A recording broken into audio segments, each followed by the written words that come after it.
With just 1 week to go in the regular season of Major League Baseball, we're going to revisit the playoff picture as it has changed. So on the National League side, the Atlanta Braves and the Los Angeles Dodgers still have the best two records, so they're going to be winning their respective NL East for the Braves and the NL West for the Dodgers.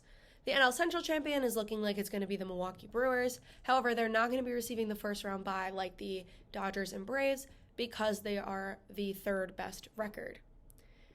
The Brewers are looking like they're going to play the Cubs the first round, who are one of the three Major League wildcard teams.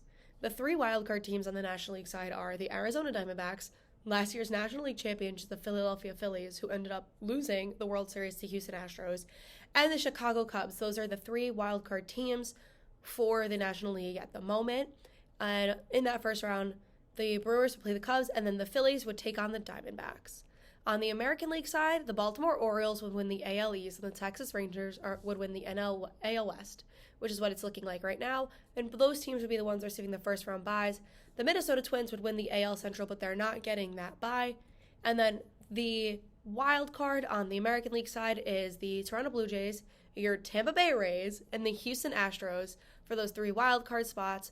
The first round for the American League is looking like the Astros are going to face off against the Twins, and the Rays are going to face off against the Blue Jays, who they actually just played this past weekend.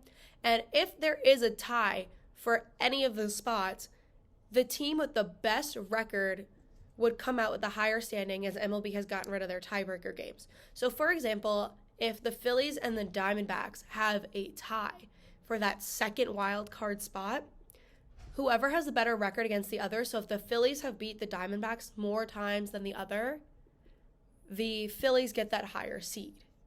So it'll certainly be interesting to see what happens with this last week, as all the teams are within, I'd say, about half a game to 3 games of each other. So it'll certainly be interesting to see who ends up ranking where, but we will revisit that once the season's over.